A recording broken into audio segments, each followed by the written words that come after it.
if you haven't heard what happened last year, Elijah McClain was basically killed by police officers. And you can see this through all the body camera footage. The officers placed McClain in a chokehold, threatened to have him bitten by their police dog, and deliberately obstructed the view of their body cameras. All the while, McClain pleaded for help and begged for forgiveness and explained that he meant no one any harm. In the video, you see an individual walking with a mask on, like a ski mask, wearing shades and everything. I believe the issue is, and correct me if I'm wrong, Cortez, that he was anemic. The individual's anemic and regularly wore a ski mask because he always wound up getting cold very quickly.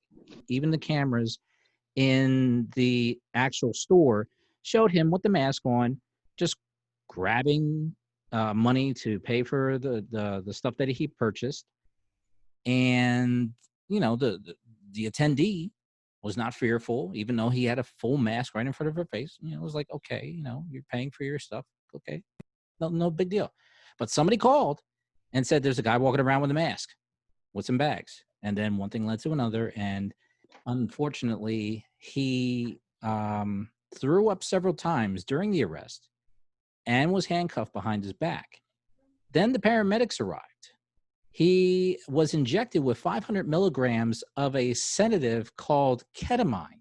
He slipped into cardiac arrest on the way to the hospital, and 3 days later, he was declared brain dead and taken off life support. Folks, when you make phone calls and you are very descriptive about what you see, and I'm looking at, you know, it's special coding because I'm reading this book. I'm reading this book, White Fragility by D'Angelo. I'm reading that book. It's certain code words that signifies that it's someone of color. Mm-hmm. 9 times out of 10, when that person made that phone call, they didn't come out and say black. They just says, "There's someone around me with a black mask on walking around." Mm. Automatically, when that went to the dispatcher, that dispatcher probably said in the back of their mind, "I bet you it's a black guy walking around with a mask on." Okay. Not a white guy, it's a black guy, because of the way it's coded, man. They don't have to even say black anymore. They can just be descriptive, or they can say certain key words that we chime into, man. If the cop is coming to me and I have a mask on my face, man, first thing you see a person with a mask on their face, you automatically think they're up to criminal activity automatically. Mm-hmm. So, I mean, yeah, this guy got railroaded, unfortunately, man. Yeah. By the system.